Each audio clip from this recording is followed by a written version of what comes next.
Hi hello నమస్తే welcome to my YouTube channel drama of life. ప్రతిరోజు ఒక పిల్లి ఒక చిన్న అమ్మాయి సమాధి దగ్గరికి వచ్చి ఏడుస్తూ సమాధిని తన్నేది. కానీ దాని వెనక ఉన్న రహస్యాన్ని ఎవ్వరూ తెలుసుకోలేకపోయారు. ఒకరోజు ఒక పోలీసు ఈ దృశ్యాన్ని చూసినప్పుడు చాలా ఆశ్చర్యపోయాడు. పిల్లి సమాధిని చూసి వెళ్ళిపోయిన తర్వాత సమాధిని తవ్వమని ఆదేశించాడు. కానీ సమాధి తెరిచిన వెంటనే అందరి నెత్తి మీద పిడుగుపడ్డట్టయింది. ఎందుకంటే నేను 10 సంవత్సరాల నుంచి పోలీసు ఉద్యోగం చేస్తూ ఉన్నాను. కానీ ఈ 10 సంవత్సరాలలో నేను ఇంత వింత కథను ఎప్పుడు వినలేదు, చూడలేదు. గత కొన్ని రోజులుగా ఒక పిల్లి ఒక అమ్మాయి సమాధి వద్దకు వెళ్ళి బిగ్గరగా ఏడుస్తుంది అని, ఆ సమాధిని తంతుందని అక్కడ ఉన్న ప్రజలు నిరంతరం ఫిర్యాదులు చేస్తూ ఉన్నారు. ఆ అమ్మాయి ఇంకా బ్రతికే ఉందని గ్రామస్తులు నమ్మారు. వాళ్ళ నుండి ఈ మాటలు విని వాళ్ళ మూఢనమ్మకాల పట్ల నాకు చాలా కోపం వచ్చేది. ఎందుకంటే చనిపోయిన వారు బ్రతికి ఉండటం అసాధ్యం. అయితే ఈ గ్రామంలోని ప్రజలు పెద్దగా చదువుకోలేదు కాబట్టి వాళ్ళ నుండి అలాంటి మాటలు వినటం పెద్ద విషయం ఏం కాదు. ఈరోజు కూడా నేను మిస్సింగ్ వ్యక్తుల కేసులను పరిశీలిస్తున్నప్పుడు అకస్మాత్తుగా ఒక మహిళ కంగారు పడుతూ పోలీస్ స్టేషన్లోకి ప్రవేశించింది. ఆమె బిగ్గరగా ఏడుస్తుంది. ఆమె కళ్ళు వాచిపోయి మరియు ఆమె శరీరంపై చాలా చోట్ల గాయాల గుర్తులు ఉన్నాయి. ఆమె పరిస్థితి చూసి ఆమెపై ఏదో అఘాయిత్యం జరిగిందని నేను గ్రహించాను. నేను చూస్తున్న ఫైళ్ళన్నీ పక్కన పెట్టి ఆమెను జాగ్రత్తగా పరిశీలించటం ప్రారంభించాను. ఆ స్త్రీ వెనుక మరొక స్త్రీ పరిగెత్తుకుంటూ వచ్చి నాతో చేతులు జోడించి, అయ్యా, నేను మిమ్మల్ని క్షమించమని కోరుకుంటున్నాను. నిజానికి ఈ స్త్రీ మానసిక రోగి మరియు ఆమె ఎలాంటి సమాచారం ఇవ్వకుండగా ప్రజల ఇళ్లల్లోకి దూరి వాళ్ళని ఇబ్బంది పెడుతుంది. ఈ స్త్రీ ఈరోజు పోలీస్ స్టేషన్లోకి వస్తుందని మేము ఊహించలేదు అంటూ ఆ స్త్రీ పదే పదే క్షమాపణలు చెబుతూ మొదటి స్త్రీని బయటికి లాక్కెళ్ళటానికి ప్రయత్నిస్తుంది. కానీ అందరూ మానసిక రోగి అని పిలుస్తున్న స్త్రీ నాతో ఏదో చెప్పాలనుకుంటుందని నేను భావించాను. ఆమె చాలా బాధగా ఉంది కాబట్టి నేను ఆమెను ఆపి రెండవ స్త్రీని బయటికి వెళ్ళమని చెప్పాను. ఎందుకంటే నేను ఆమెతో కొంచెం మాట్లాడాలనుకుంటున్నాను అన్నాను. మొదటగా రెండవ స్త్రీ కలత చెందింది. ఎందుకంటే ఆమె అక్కడి నుండి వెళ్ళటానికి ఇష్టపడలేదు. కానీ నేను ఆమె వైపు కోపంగా చూసినప్పుడు ఆమె ఏమీ మాట్లాడకుండా బయటికి వెళ్ళిపోయింది. మిగిలిన పోలీసులను కూడా గది నుండి బయటికి వెళ్ళమని చెప్పాను. కొంతమంది కానిస్టేబుల్స్ నన్ను నవ్వుతూ చూస్తున్నారు. వారి ఆలోచన మరియు ఉద్దేశం నాకు కోపం తెప్పించింది. ఎందుకంటే వారు నా గురించి ఏం ఆలోచిస్తున్నారో నాకు అర్థమయ్యింది. కానీ ఆ సమయంలో నా దృష్టి ఆ మహిళపై మాత్రమే ఉంది. నేను ఆ స్త్రీని ముందు కూర్చోమని అడిగాను. ఆమె వెంటనే కూర్చొని తన జుట్టును వింతగా సర్దుకోవటం ప్రారంభించింది. నేను ఆమె సమస్యను వినటం కోసం ఎదురు చూస్తూ ఉన్నాను. కానీ తను మాత్రం నోరు విప్పి ఏమీ మాట్లాడటం లేదు. పిచ్చిదానిలా అటు ఇటు దిక్కులు చూస్తూ ఏదో ఆలోచిస్తూ ఉంది. గదంతా నిశ్శబ్దంగా ఉంది. నేను ఆమెతో గట్టిగా ఏం జరిగింది అన్నప్పుడు ఆమె లోతైన ఆలోచనలలో నుండి బయటికి వచ్చినట్లుగా నా వైపు చూసింది. అప్పుడు అకస్మాత్తుగా ఆమె బిగ్గరగా ఏడవటం ప్రారంభించింది. ఆమె ఇలా ఏడుస్తుండటం చూసి బయట ఉన్న పోలీసులు నన్ను అపార్థం చేసుకుంటారేమో అన్న భయంతో నేను ఆందోళన చెందాను. అతి కష్టం మీద నేను ఆమెను మౌనంగా ఉంచి నువ్విక్కడికి ఎందుకు వచ్చావని అడిగాను. ఇప్పుడు ఆమె నిజంగానే మానసిక రోగి అయి ఉండవచ్చు అని నాకు అనిపించింది. మరియు అలాంటి ప్రశ్నలు అడగటం ద్వారా నేను ఏమైనా పిచ్చి పని చేస్తున్నానా అనిపించింది. కొంత సమయం తర్వాత ఆమె వణుకుతున్న చేతులతో నా వైపు ఒక గుడ్డ ముక్కను చూపిస్తూ ఏడుస్తూ, నా కూతురు బ్రతికే ఉంది, దేవుడి దయవల్ల నా కూతుర్ని కాపాడు అని చెప్పింది. ఆమె సమాధి లోపల ఏడుస్తుంది. రాత్రి కూడా ఆమె నా కళ్ళలోకి వచ్చి, అమ్మా, నన్ను ఇక్కడి నుండి బయటికి తీసుకెళ్ళు అని చెబుతుంది. కానీ ఎవ్వరూ నన్ను నమ్మటం లేదు. నేను అందరికీ ఈ విషయం చెప్పి చెప్పి విసిగిపోయాను. కానీ అందరూ నన్ను పిచ్చిదాన్ని అని అనుకుంటున్నారు. ఇలా చెప్పి ఆమె మళ్ళీ బిగ్గరగా ఏడవటం ప్రారంభించింది.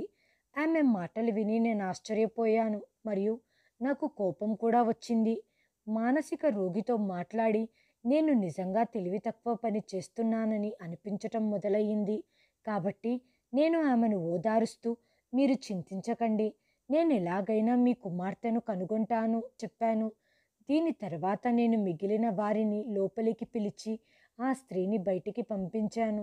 నేను ఇంకా అదే మహిళ గురించి ఆలోచిస్తున్నాను. అప్పుడే కానిస్టేబుల్ వర్మ త్వరగా నా దగ్గరికి వచ్చి, సార్, మీరు నాతో ఏకీభవిస్తున్నారో లేదో కానీ ఈ విషయంలో ఏదో రహస్యం ఉంది అనుకుంటాను.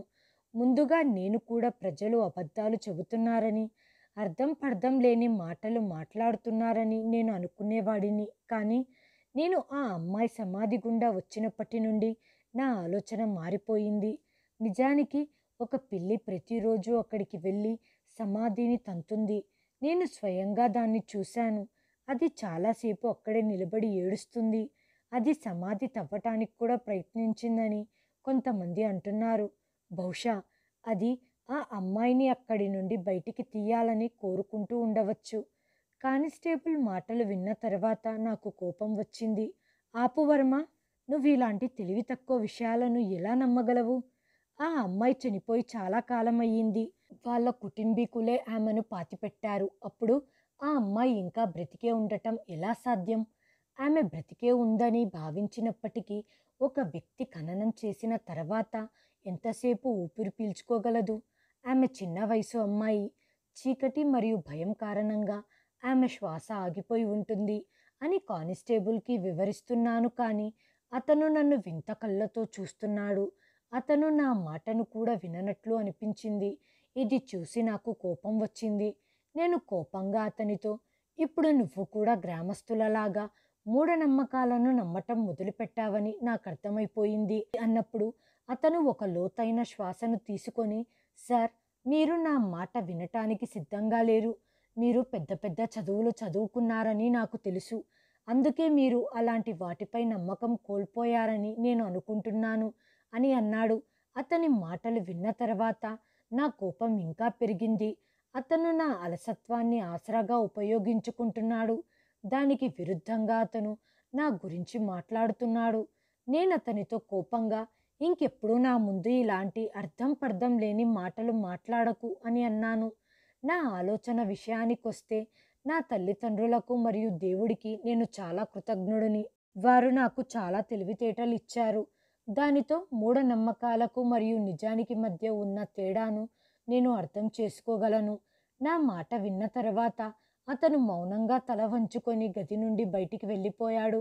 నేను మళ్ళీ తప్పిపోయిన వ్యక్తుల కేసులకు సంబంధించిన ఫైల్ని చూడటం ప్రారంభించాను.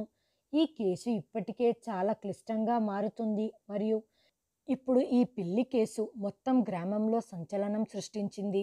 ఆ పిల్లి మాత్రమే నా మనసులో ప్రతిధ్వనిస్తుండటంతో నేను ఆ ఫైల్పై ఎక్కువ శ్రద్ధను పెట్టలేకపోయాను.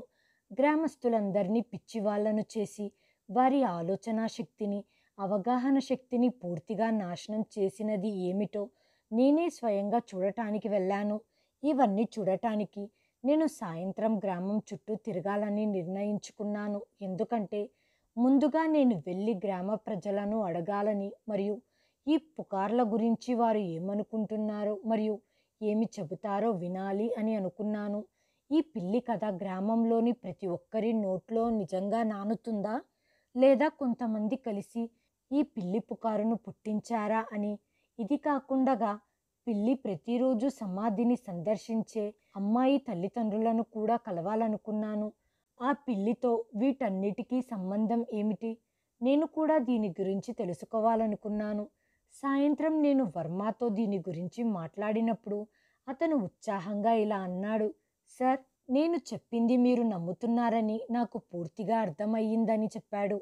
నేను ఇదంతా మీ మాట నమ్మి చేయటం లేదని, నేనే స్వయంగా నిజం తెలుసుకోవాలనుకుంటున్నానని అతనికి చెప్పాలని నాకు అనిపించింది. కానీ ఇలా చెప్పి అతని హృదయాన్ని బాధ పెట్టకూడదని నేను అనుకున్నాను.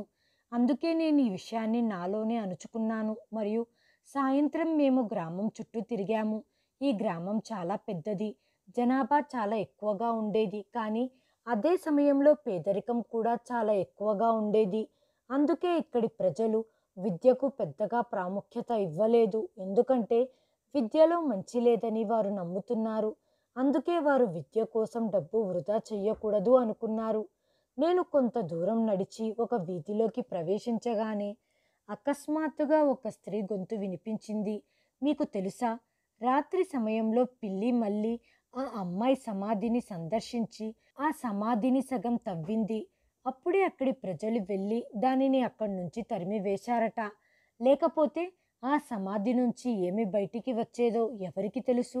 ఆ తర్వాత ఏమి జరిగిందని రెండవ మహిళ ఆసక్తిగా అడిగింది. మొదటి స్త్రీ, మనం ఆ అమ్మాయికి సహాయం చేయకపోతే దేవుని కోపం మనపై కూడా వస్తుందని నేను భావిస్తున్నాను. అందుకే నేను నా భర్తతో అందరినీ పిలిచి ఆ సమాధిని తవ్వమని చెప్పాను. కానీ నా భర్త నా మాట వినలేదు. మరియు పోలీసులకు ఈ విషయం తెలిస్తే మమ్మల్ని పట్టుకొని తీసుకెళ్తారని అన్నాడు. ఈ తెలివి తక్కువ పోలీసుల వల్లే మేము మౌనంగా ఉన్నాం. లేకుంటే ఈ విషయం ఎప్పుడో తేల్చేసేవాళ్ళం అని అనింది. ఆమె ఇంకేదో చెప్పేలోపే ఆమె మనసులో నిండిన మూఢనమ్మకాలను తొలగించాలనే ఉద్దేశంతో నేను ఆమె దగ్గరికి వెళ్ళాను. నేను ఆ స్త్రీని అడిగాను, ఆ పిల్లి సమాధి తవ్వటం నీ కళ్ళతో చూశావా? నా మాట విన్న తర్వాత ఆమె త్వరగా తల అడ్డంగా ఊపి తిరస్కరించింది. నేనన్నాను, మరి మీరంత ఖచ్చితంగా ఈ పని పిల్లే చేసింది అని ఎలా చెప్పగలరు? నా మాట విన్న తర్వాత ఆమె పూర్తిగా మౌనంగా అయిపోయింది. నేనక్కడి నుండి వెళ్లే ముందు ఆమె మళ్ళీ నన్ను పిలిచి, గ్రామంలో అందరూ దీని గురించే మాట్లాడుతున్నారని చెప్పింది. ఇది ఒక పెద్ద అద్భుతం కాబోతుందని అందరూ భావిస్తున్నారు. ఆమె మాటలు విన్న తర్వాత నేను వేగంగా తల ఊపి, ఒక మొరటు వ్యక్తితో వాదించటం వల్ల ఒక వ్యక్తి తన సొంత వ్యక్తిత్వాన్ని అవమానించుకుంటాడు అనేది సరైనదని అనుకున్నాను. అందుకే నేను ఆమెతో ఇక వాదించలేదు. ఈ వ్యక్తులు కేవలం మాటలతో నమ్మరు, నిజాన్ని బయటకు తెచ్చి చూపించాల్సి ఉంటుంది అనుకున్నాను. దీని తర్వాత నేను గ్రామంలోని మిగిలిన ప్రజలను కలవటానికి వెళ్ళాను. కానీ మొదటి మహిళ ఇచ్చిన సమాధానమే మిగిలిన వారి నుండి నాకు వచ్చింది. ఇది ఒక పెద్ద అద్భుతం. నువ్వు మమ్మల్ని నమ్మి చూడు. ఒక్కసారి మాతో సమాధి దగ్గరకు రండి. అప్పుడు మేము చెప్పేది నిజమని మీరే నమ్ముతారు అన్నారు. చివరికి నేను ఆ గ్రామ జమీందార్ దగ్గరికి వెళ్ళాను. కానీ అక్కడ కూడా నేను అదే విన్నాను. నిజానికి అతను ఇంకా చాలా విషయాలు చెప్పాడు. అది నన్ను మరింత ఆశ్చర్యపరిచింది. ఆ ఇంటి యజమాని చదువుకున్న వ్యక్తి అయినప్పటికీ అతను ఇలా మాట్లాడటం నన్ను మరింత ఆశ్చర్యపరిచింది. అతను నాతో, సార్, ఆ అమ్మాయి సమాధి లోపల చనిపోయి ఉందో లేకపోతే బ్రతికే ఉందో లేదో ఎవరికి తెలుసు అని అన్నాడు. ఇది ఏది కాకపోయినా ఎవరికి తెలుసు, అక్కడ మరేదైనా రహస్యం దాగి ఉండవచ్చు. బహుశా ఆ పిల్లి అక్కడ ఏదో వెతుకుతూ ఉండవచ్చు. అతని మాటల నుండి ఈ విషయాన్ని కేవలం పుకారని భావించి విస్మరించటం సరైనది కాదని నాకు అనిపించటం ప్రారంభించింది. బహుశా ఆ సమాధిలో ఇంకేదైనా రహస్యం దాగి ఉండవచ్చు. నేను అతనికి ఈ విషయం చెప్పినప్పుడు అతను వెంటనే తల అడ్డంగా ఊపి, అయ్యో సార్, మీరు దేని గురించి మాట్లాడుతున్నారు? ఎవరైనా ఇలాంటి సమాధి తవ్వటానికి సాహసించగలరా? ఇది గ్రామ కట్టుబాటులకు విరుద్ధం. నేనుండగా అది జరగనివ్వను అన్నాడు. జమీందారు అకస్మాత్తుగా చాలా కలత చెందటం నేను చూశాను. గ్రామస్తుల నియమాలకు విరుద్ధమైన ఏకైక విషయం అని జమీందారు ఇలా చెబుతున్నాడు. గ్రామస్తులే సమాధులు తవ్వటం గురించి మాట్లాడుతున్నారని నేను విన్నాను. కానీ జమీందారు మాత్రం బలవంతంగా గ్రామస్తులను సమాధి తవ్వటానికి నిరాకరించేలా చేస్తున్నాడు. నాకు సరైనది అని అనిపించేదే నేను చెయ్యాలి. కాబట్టి అతని మాటలకు నేను పెద్దగా ప్రాధాన్యత ఇవ్వలేదు. వాళ్ళు ఎంత దూరం ఆలోచించగలరో, వాళ్ళ మనసులోని భావాలు ఎంత వేగంగా మార్చుకోగలరో నాకు తెలిసేలా నేను వాళ్లకు మాట్లాడే అవకాశం ఇస్తున్నాను. కానీ వాళ్ళతో మాట్లాడిన తర్వాత వాళ్ళ ఆలోచనలు చాలా వెనకబడి ఉన్నాయని నాకు అర్థమయ్యింది. వారిలో ఎక్కువ మంది ఆ దృశ్యాన్ని తమ కళ్ళతో కూడా చూడని వ్యక్తులు ఉన్నారు. అయినప్పటికీ వారు ఈ విషయాలన్నిటినీ గుడ్డిగా నమ్ముతున్నారు. ఇప్పుడు ఈ విషయం మరింత క్లిష్టంగా మారుతుంది. నేను చాలాసేపు జమీందారుతో కూర్చొని అతనితో మాట్లాడుతూనే ఉన్నాను. అతను చాలా ఆందోళనగా కనిపిస్తూ తన మాటలను పదే పదే మారుస్తున్నాడు. ప్రతి 10 నిమిషాల తర్వాత అతను, నేను నిన్ను ఆ సమాధిని తవ్వటానికి అస్సలు అనుమతించలేను అని అంటూ, మీరు ఇలాంటిదేదైనా చేయటానికి ప్రయత్నిస్తే నేను ఈ విషయాన్ని మీ సీనియర్ అధికారుల దృష్టికి తీసుకెళ్తాను అన్నాడు. ఇది విని నేను నవ్వి అతన్ని ఓదార్చటం మొదలుపెట్టాను. జమీందార్ గారు, మీరస్సలు చింతించకండి, అలాంటిదేమీ జరగదు. నేను మీ అభిప్రాయం తెలుసుకోవటానికి వచ్చాను. నేను పోలీస్ ఉద్యోగం చేస్తూ చాలా సంవత్సరాలయ్యింది కాబట్టి ఎవరితోనూ మాట్లాడలేకపోయాను. వాళ్ళ మనసులో ఏముందో నేను ఊహించగలను. జమీందారు చర్యలు, అతని మాటలు అతన్ని అనుమానించేలా చేస్తున్నాయి. ఏదో ఖచ్చితంగా తప్పు జరిగిందని లోపల నుండి ఒక వింత భావన వస్తుంది. అతనితో మాట్లాడిన తర్వాత నేనక్కడి నుండి లేచి సమాధిలో పాతి పెట్టబడిన అమ్మాయి ఇంటి వైపు నడిచాను. ఆ అమ్మాయి తల్లి ప్రాంగణంలో కూర్చొని ఆ అమ్మాయి ఫోటోను ఛాతీకి దగ్గరగా పట్టుకొని ఏడుస్తూ ఉంది. నేను ఇంట్లోకి అడుగుపెట్టగానే నన్ను చూసిన తర్వాత ఆమె కొన్ని క్షణాలు మౌనంగా ఉండిపోయింది. తర్వాత ఆమె నా దగ్గరకు వేగంగా పరిగెత్తుకుంటూ వచ్చి నా కాళ్ళ మీద పడి, సార్, మాకు సహాయం చేయండి. నేను మీ ముందు చేతులు జోడించి ప్రార్థిస్తున్నాను. నా అమాయకపు కూతురు ఇంకా బ్రతికే ఉంది. నా కూతుర్ని తిరిగి తీసుకురండి అన్న ఆ స్త్రీ మాటలు విని నాకు చాలా బాధగా అనిపించింది. ఆమె ఇలా ఏడుస్తుండటం చూసి నా కళ్ళల్లో కూడా నీళ్లు వచ్చాయి. కానీ ఆమె ముందు ఏడ్చి ఆమెను మరింత బాధ పెట్టలేకపోయాను. నేను ఆమెను మెల్లగా పైకెత్తి ఓదార్చాను. మీరు అస్సలు చింతించకండి, నేను అన్నీ సరిచేస్తాను అని అన్నాను. కొంత సమయం తర్వాత ఆమె ఇలా చెప్పటం ప్రారంభించింది. ఆ పిల్లి ప్రతిరోజు నా కూతురి సమాధి దగ్గరికి వెళ్ళి సమాధిని తంతుంది. నా కూతురు బ్రతికే ఉందని నాకు గట్టి నమ్మకంగా ఉంది. అందుకే ఆ పిల్లి ఇలా చేస్తుంది. నేను ఆమెను అడిగాను, ఆ పిల్లి మీ కూతురి పెంపుడు జంతువా? నా మాట విన్న తర్వాత ఆమె వెంటనే అవును అని తల ఊపి చెప్పింది. అది ఆమె పెంపుడు పిల్లి. దాదాపు 1 సంవత్సరం క్రితం నా కూతురి పుట్టినరోజు నాడు దాన్ని బహుమతిగా ఇచ్చాను. అప్పటి నుంచి ఆ పిల్లి నా కూతురుతోనే నివసిస్తుంది అని చెప్పింది. దీని తర్వాత నేను ఆమెను మరో 2-3 ప్రశ్నలను అడిగి నా పోలీస్ స్టేషన్ వైపు తిరిగి వెళ్ళాను. తిరిగి వచ్చేటప్పుడు నా మనసు పూర్తిగా గందరగోళంలో పడింది.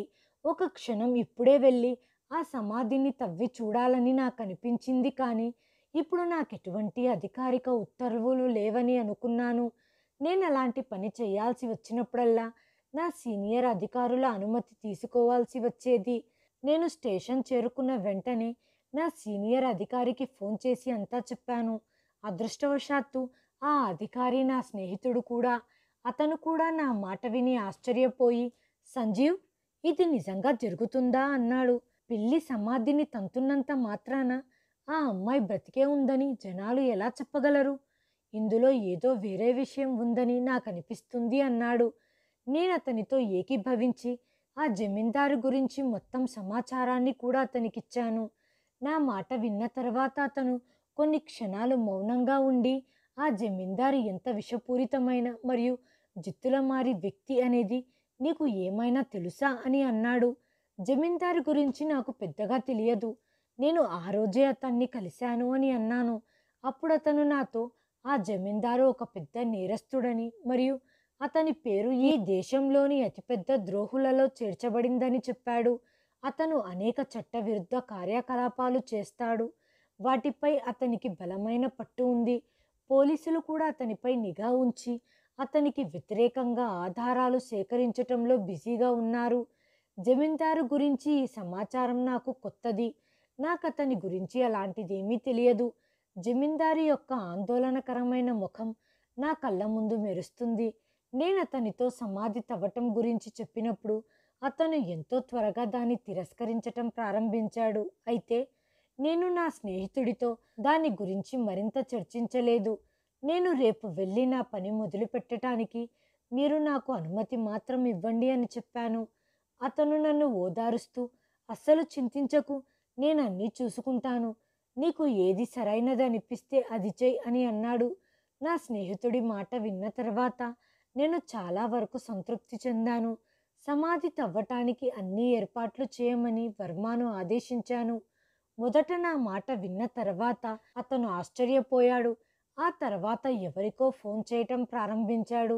అతని మనసులో ఏముందో నాకు తెలియదు. కాబట్టి ఈరోజు నువ్వు నాతోనే ఇక్కడ ఉంటావు. నీ మొబైల్ కూడా నాకు ఇస్తావని చెప్పాను. బహుశా వర్మ నా నుంచి ఇలాంటిది ఊహించి ఉండకపోవచ్చు. అందుకే అతను మళ్ళీ నన్ను ఆశ్చర్యంగా చూడటం మొదలుపెట్టాడు. అతను నిరాకరించే ముందే నేను అతనికి చెప్పాను, నా మాట వినకపోతే నిన్ను ఉద్యోగం నుండి తొలగిస్తాను అని బెదిరించాను. నా మాట విన్న తర్వాత అతని ముఖంలో భయం స్పష్టంగా కనిపించింది. నేను అతని వైపు కోపంగా చూడగానే అతను కంగారు పడిపోయి, సార్, దయచేసి నన్ను క్షమించండి, నేను నా మొబైల్ మీకు ఇవ్వబోతున్నాను అని చెప్పిన తర్వాత తను మొబైల్ నాకిచ్చాడు. నేను ఇప్పటికే ఇతనికి ఏర్పాట్లు చేయమని అడిగాను. కానీ ఇప్పుడు అతని చర్యలను చూసిన తర్వాత ఈ వ్యక్తి ఖచ్చితంగా ఏదైనా గందరగోళం చేస్తాడని నేను గ్రహించాను. అందుకే నేను వెంటనే మరో కానిస్టేబుల్కి ఫోన్ చేసి సమాధి తవ్వటానికి ఏర్పాట్లు చేయమని అడిగాను. ముందుగా నేను రేపు వెళ్ళి ఈ పని అంతా పూర్తి చెయ్యాలి అని అనుకున్నాను. కానీ రేపు దాన్ని పూర్తి చేస్తే చాలా ఆలస్యం అయ్యే అవకాశం ఉందని గ్రహించాను. అందుకే ఈ పని రాత్రి చీకట్లో పూర్తి చెయ్యాలని నేను కోరుకున్నాను. నేను సమాధి ఉన్న ప్రాంతానికి చేరుకున్నాను. సమాధికి కొంచెం దూరంలో ఒక పిల్లి కూర్చొని ఉండటం నేను చూశాను. మమ్మల్ని అక్కడ చూసి అది బిగ్గరగా అరవటం ప్రారంభించింది. దాని అరుపులు చూసి వర్మ త్వరగా నా వెనక దాక్కున్నాడు. వర్మ ఇలా భయపడటం చూసి నాకు చాలా కోపం వచ్చింది. ఒక పోలీసు ఇంత పిరికివాడని నేను ఊహించలేకపోయాను. నేను కోపంగా అతన్ని ముందుకు రమ్మని అడిగాను. అతను వణుకుతూ మళ్ళీ వచ్చి నాతో నిలబడ్డాడు. నేను పిల్లి వైపు కదలటం మొదలుపెట్టాను. నన్ను చూడగానే వెనక్కి కదులుతూ అకస్మాత్తుగా అక్కడి నుండి పారిపోవటం ప్రారంభించింది. వర్మ అరవటం మొదలుపెట్టాడు. సార్, దాని వెంట పడకండి, ఇది ఏదైనా మోసం అయ్యుండవచ్చు అన్నాడు. కానీ నేను అతని మాట వినలేదు. పిల్లిని పట్టుకునే లోపే అకస్మాత్తుగా నాకు బిగ్గరగా కాల్పుల శబ్దం వినిపించింది. దీనితో పాటు వర్మ అరుస్తున్న శబ్దం కూడా వినిపించింది. సార్, కొంతమంది కాల్పులు జరుపుతున్నారు. నా దృష్టి పిల్లి నుండి మళ్ళింది మరియు నేను వర్మతో కలిసి ఆ వైపుకు త్వరగా నడిచాను. కానీ నా మిగిలిన సిబ్బందిని సమాధి దగ్గర ఉండమని చెప్పాను. నేను వర్మతో అక్కడికి చేరుకున్నప్పుడు అక్కడ ఎవ్వరూ లేరు. నేను చెప్పలేనంత ఆశ్చర్యపోయాను. కొంత సమయం తర్వాత ఒక వృద్ధుడు అక్కడి నుండి బయటికి వచ్చి నాతో, సార్, నా మాట వినండి, రాత్రి చీకట్లో ఇలా చేయకండి. ఉదయం వెలుగులో గ్రామస్తులందరి ముందు ఇలా చేస్తే పాలకు పాలు నీరుకు నీరు తేలిపోతుంది. ఇప్పుడు మీరు ఏదైనా తెలుసుకున్నప్పటికీ ఎవ్వరూ మిమ్మల్ని నమ్మరు. ఎందుకంటే గ్రామస్తులు మూఢనమ్మకాలతో మునిగిపోయి ఉన్నారు అన్నాడు. నేను గట్టిగా ఊపిరి పీల్చుకొని ఇష్టం లేకపోయినా నా వాళ్లతో వెనుతిరిగి వచ్చేశాను. కానీ ఇద్దరు సమర్థులైన విశ్వసనీయ వ్యక్తులను అక్కడే వదిలేసి వచ్చాను. మనం అందరం ఇక్కడి నుండి వెళ్ళిపోతే రాత్రికి ఖచ్చితంగా ఏదో జరుగుతుంది. అది రేపటి ఫలితం మారుస్తుంది అని నాకు అనిపించింది. కాబట్టి నేను రాత్రంతా మేలుకొని ఈ విషయం గురించి ఆలోచిస్తూ గడిపాను. తెల్లవారుజామున నాకు నిద్ర వచ్చేసింది. కానీ నాకు ఒక వింత కల వచ్చింది. దాని కారణంగా నేను భయంతో మేలుకున్నాను. నా శరీరం అంతా చెమటలతో తడిసిపోయింది మరియు నా గుండె వేగంగా కొట్టుకుంటుంది. నా కలలో ఒక అమ్మాయి సమాధి నుండి బయటికి వచ్చి వేగంగా నా వైపుకు వచ్చి నా కాలర్ పట్టుకొని కోపంగా, నేను బ్రతికే ఉన్నానని నీకు మొదటి నుంచే తెలుసు, కానీ ఇంత జరిగినా మీరు నాకు సహాయం చేయటానికి రాలేదు. నీ వల్లే ఈ క్రూరులు నన్ను చంపేశారు. దీని తర్వాత ఆ అమ్మాయి నా గొంతును గట్టిగా పట్టుకుంది. ఆమె కళ్ళలో నా ప్రాణం తీయటానికి ముందు నా పరిస్థితిని చూసి తర్వాత అకస్మాత్తుగా నా కళ్ళు తెరుచుకున్నాయి. దగ్గరలో కూర్చున్న వర్మ భయపడి, సార్, ఏమైంది, మీరెందుకు ఇలా చెమటలతో తడిసిపోయారు అని అడగటం మొదలుపెట్టారు. మీరు ఏదైనా భయంకరమైన కల చూశారా? అతని మాట విన్న తర్వాత నేను తల ఊపి అవును అని అన్నాను. నిజంగానే నేను చాలా భయంకరమైన కల చూశాను. ఇప్పుడు నా హృదయం ఎలాగైనా సమాధి దగ్గరకు చేరుకొని దానిని తవ్వాలని ఆందోళన చెందుతుంది. దాదాపు గంట తర్వాత నేను మళ్ళీ ఆ ప్రదేశానికి చేరుకున్నాను. నా సిబ్బంది ఇంకా అక్కడే నిలబడి ఉండటం నేను చూశాను. పరిస్థితి చాలా దారుణంగా ఉంది. రాత్రంతా కాపలా కాసిన తర్వాత వారు చాలా అలసిపోయి ఉంటారు. నేను వాళ్ళను ఆదేశించాను, ఇప్పుడు మీరు మీ ఇళ్లకు వెళ్ళి విశ్రాంతి తీసుకోండి అని. కానీ వాళ్ళు వెళ్ళటానికి సిద్ధంగా లేరు. ఈ కేసును పూర్తిగా పరిష్కరించే వరకు మేము ఇక్కడి నుండి ఎక్కడికి వెళ్ళబోమని వారు చెప్పారు. నాకు ప్రస్తుతం భారీ పోలీసు బలగాలు అవసరం కాబట్టి నేను కూడా వారిపై పెద్దగా పట్టుబట్టలేదు. ఈ సమాధి తవ్వటం ప్రారంభించమని నా మనుషులను ఆదేశించాను. వాళ్ళు కొంత మట్టిని తీసేసిన వెంటనే జమీందారు అక్కడికి వచ్చి కోపంగా అరిచాడు. విను పోలీస్, ఇప్పుడు ఆపు, లేకపోతే నాకంటే దుర్మార్గులు ఎవ్వరూ ఉండరు అన్నాడు. ఇది విన్న నేను నవ్వుతూ, నా గురించి ఎవరితోనైనా ఫిర్యాదు చేయొచ్చు, కానీ ప్రస్తుతానికి నేను ఈ సమాధిని తవ్వి అందులో ఏముందో కనుక్కుంటాను అని బదులిచ్చాను. కొంచెం మట్టిని తీసేసిన వెంటనే కొన్ని మాంసం ముక్కలు బయటికి రావటం నేను చూశాను. ఆ ముక్కలు బయటికి రాగానే పిల్లి వేగంగా పరిగెత్తి ఆ ముక్కలపైకి దూకింది. ఇది చూడగానే నాకు ఒక ఆలోచన వచ్చింది. ఆ పిల్లి వేరే ఏ కారణం చేత కాదు, ఇక్కడ పడి ఉన్న ఈ మాంసం ముక్కల కోసం మళ్ళీ మళ్ళీ ఇక్కడికి వస్తుంది అని నాకు అనిపించింది. కానీ ఈ ముక్కలను ఇక్కడ ఎవరు ఉంచారనేదే ప్రశ్న. ఇప్పుడు నన్ను బాధించే మరో విషయం ఉంది. అక్కడి సిబ్బందికి సమాధి తవ్వటం కొనసాగించమని చెప్పాను. కొంత సమయం తర్వాత సమాధిలోకి లోతుగా తవ్వగా అక్కడ అంతా చాలా సాధారణంగా ఉండటం నేను చూశాను. అక్కడ ఎవరిని పాతి పెట్టబడనట్లుగా అనిపించింది. అక్కడి నుంచి కొంచెం మట్టిని తీసి పరీక్షకు పంపాను. దాదాపు ఒక రోజు తర్వాత వచ్చిన నివేదికను చూసిన తర్వాత వాస్తవానికి ఆ సమాధిలో ఎవరిని పూడ్చిపెట్టలేదని నేను గ్రహించాను. ఈ సమాధి మరియు ఆ అమ్మాయి కథ ఏమిటో నాకు అర్థం కాలేదు. ఆ అమ్మాయి చివరి వీడుకోలు గురించి నేను అడిగినప్పుడు ఆమె తల్లి ఒక వితంతువు. ఆమె తనకు ఒక్కగానొక్క కూతురు. ఆమె పుట్టిన 2 సంవత్సరాలకు తన తండ్రి గుండెపోటుతో మరణించాడు. కాబట్టి జమీందారే స్వయంగా ఆ అమ్మాయికి చివరి వీడుకోలు చెప్పటానికి తీసుకెళ్లాడని నాకు తెలిసింది. నిరుపేదరాలైన ఆ వితంతువు తన కూతురికి అంత్యక్రియలు కూడా చేయలేకపోయింది. ఆడుకోవటానికి బయటికి వెళ్ళిన నా కూతురు అడవిలో నిర్జీవంగా పడి ఉందని చెప్పింది. ఆ అమ్మాయిని అక్కడికి తీసుకొచ్చింది జమీందారే అని నాకు తర్వాత తెలిసింది. అడవిలో ఆ అమ్మాయి చనిపోయి ఉందని అందరికీ చెప్పింది జమీందారే. ఈ వాస్తవం చాలా కాలంగా దాచబడింది మరియు నాకు కూడా దాని గురించి ఏమీ తెలియదు. నిజానికి ఈ సంఘటన 2 నెలల క్రితం జరిగింది మరియు నేను 1 నెల క్రితమే పోస్టింగ్ మీద ఈ గ్రామానికి వచ్చాను. గ్రామంలో పిల్లలు నిరంతరం కనిపించకుండా పోతున్నారు. నాకు జమీందారు మీద అనుమానం మొదలయ్యింది.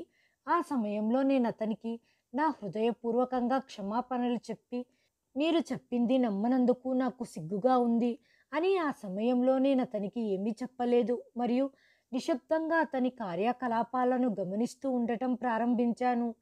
నాతో పనిచేస్తున్న ఇతర జూనియర్ పోలీసులకు జమీందారీ ప్రతి కదలికను గమనించమని చెప్పాను. ఇక్కడ నేనేమి పట్టించుకోను అన్నట్టుగా, గ్రామానికి సంబంధించిన ఏ విషయంలోనూ నాకు ఆసక్తి లేనట్లుగా ప్రవర్తించటం మొదలుపెట్టాను. కొంత సమయం గడిచింది. ఒక అమ్మాయి తప్పిపోయిన కేసు నా దృష్టికి వచ్చింది.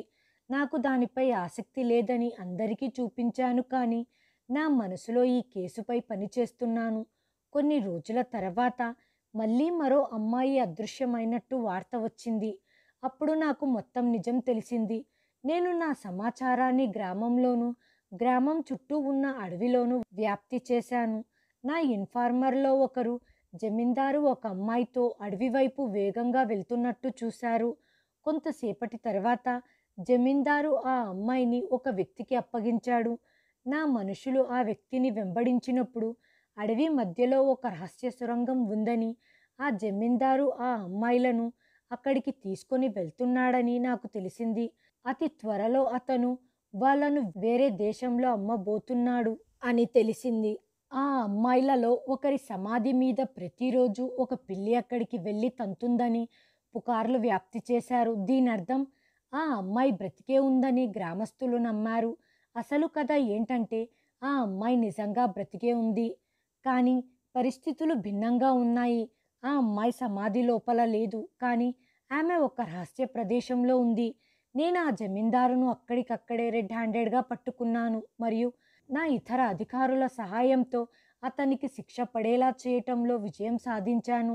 ఈ తర్వాత గ్రామస్తులు పుకార్లలో నిజం లేదని తెలుసుకున్నారు, కానీ జమీందారు తన నేరాలను దాచటానికి ఈ మూఢనమ్మకాన్ని గ్రామస్తుల మనసులో నాటాడు. తద్వారా ఈ మూఢనమ్మకం ముసుగులో అతను తన చీకటి పనులను నిర్వహించగలడు మరియు ఎవరు అతన్ని అనుమానించలేరు. ఈ నిజం తెలుసుకున్న తర్వాత గ్రామంలోని ప్రజలందరూ చాలా సిగ్గుపడ్డారు మరియు పుకార్ల వార్తలను ఎప్పుడూ నమ్మకూడదని, ఎల్లప్పుడూ సత్యాన్ని కనుగొనాలని వారు గ్రహించారు. నేను ఈ ప్రాంతంలో కొంతకాలం మాత్రమే పనిచేయటానికి వచ్చినప్పటికీ ఆ తర్వాత నన్ను వేరే ప్రదేశానికి బదిలీ చేశారు. కానీ మునుపటి ప్రదేశం నుండి వచ్చిన వారు ఇప్పటికీ నన్ను గుర్తించుకుంటారు మరియు నన్ను చాలా ప్రశంసిస్తారు. హాయ్ ఫ్రెండ్స్, ఈ వీడియోను చివరి వరకు చూసినందుకు ధన్యవాదాలు. ప్లీజ్ సబ్స్క్రైబ్ చేయండి, లైక్ చేయండి, షేర్ చేయండి, కామెంట్ చేయండి. Thanks for